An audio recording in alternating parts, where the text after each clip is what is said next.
Students, welcome again our free tutorial YouTube channel. This is Nisha Pawar. हम लोग यहाँ पे अकाउंटेंसी के बारे में स्टडी कर रहे हैं।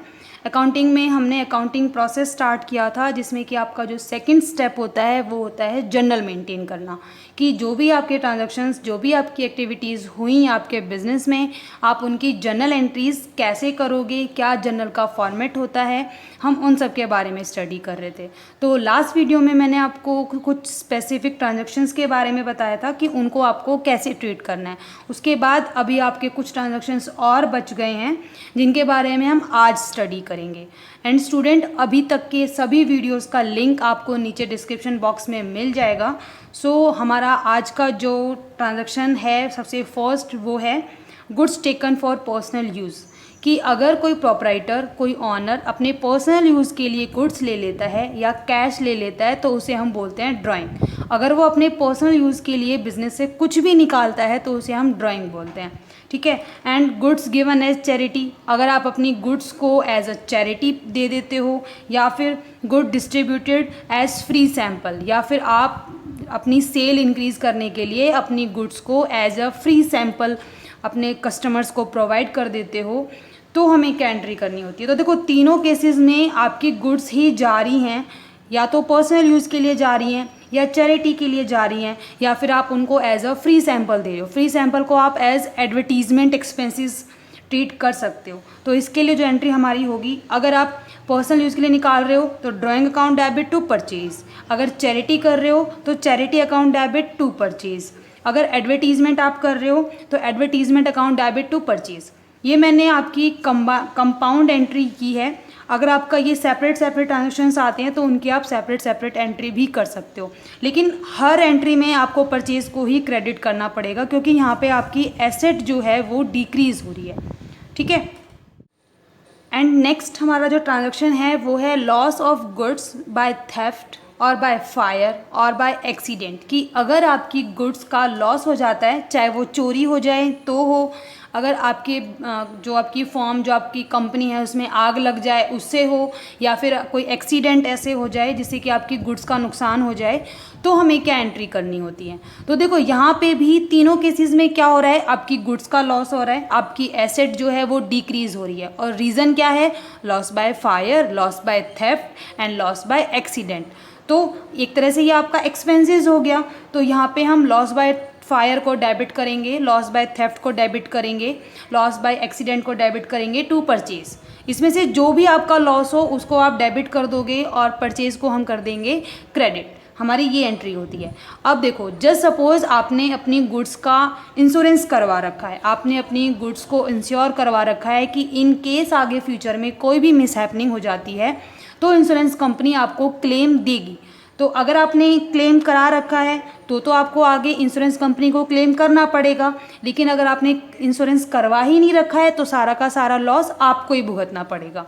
तो अगर आपने अपनी गुड्स को सिक्योर करा रखा है तो उसके लिए आप एंट्री करोगे insurance company account debit to loss by theft या फिर फायर या फिर एक्सीडेंट, जिससे भी आपका लॉस हुआ है, ठीक है। तो आपने क्या किया, इंश्योरेंस कंपनी को क्लेम कर दिया।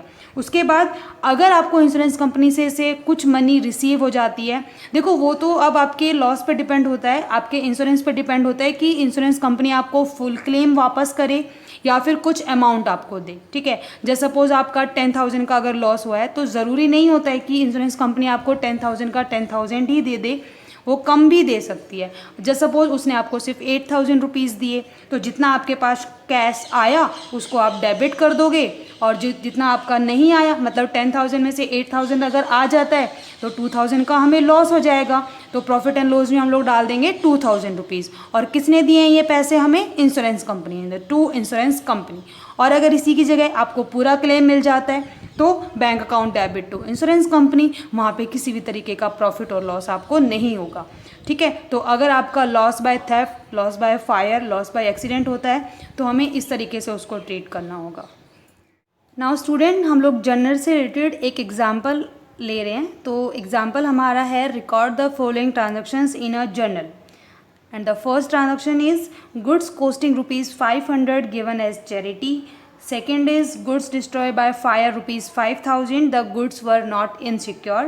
and the third is rupees 2000 due from Hari are bad debts, and the fourth is machinery of book value rupees 10,000 destroyed by fire and insurance company accepted and paid claim of rupees 7500, and the fifth is sold personal car for rupees 75,000 in cash and introduced it as capital into business।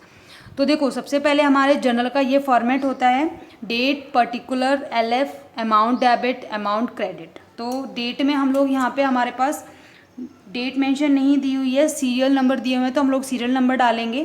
तो सबसे पहले आपका है goods costing rupees 500 given as charity. अगर आप as charity goods देते हो तो आपकी गुड्स आपकी एसेट होती है वो डिक्रीज़ हुई है, तो हम क्या करेंगे, परचेज अकाउंट को क्रेडिट करेंगे एंड चैरिटी अकाउंट को डेबिट करेंगे।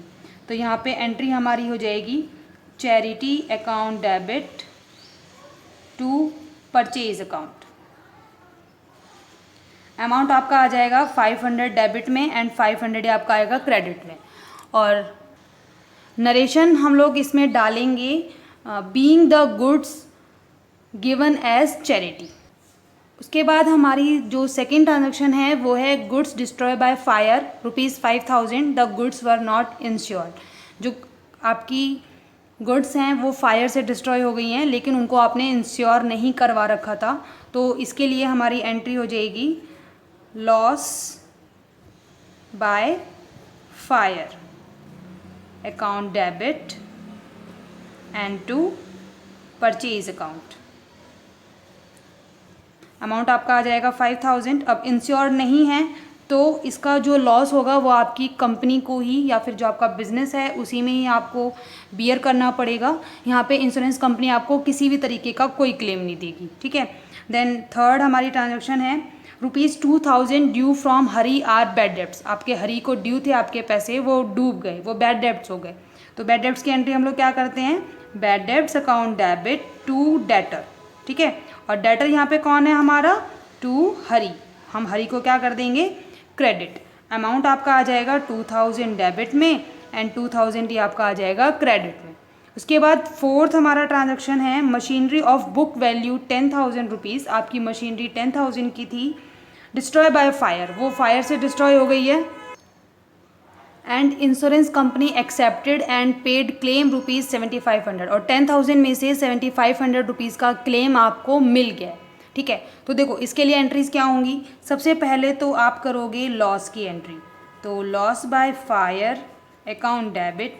अब यहाँ पे आपकी एसेट का लॉस हुआ है तो परचेज का नाम हम लोग नहीं डालेंगे, हम लोग यहाँ डालेंगे एसेट का नाम। और एसेट हमारी क्या है, मशीनरी, ठीक है।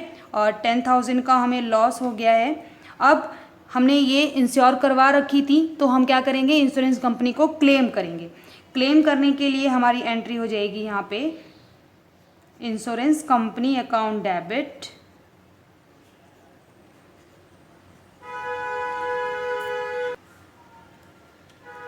To loss by fire account. आपका जितने का लॉस हुआ है आप पूरा का पूरा यहाँ पे शो करोगे, आपके 10,000 के 10,000, मतलब आप क्लेम तो पूरा ही करोगे और फिर बाद में इंश्योरेंस कंपनी पे डिपेंड है कि वो आपका कितना क्लेम एक्सेप्ट करे और आपको कितना वापस करे, ठीक है। तो यहाँ पे क्या हुआ है, सिर्फ 7500 रुपीज़ ही आपके रिटर्न हुए हैं, बाकी 2500 का हो गया आपको लॉस।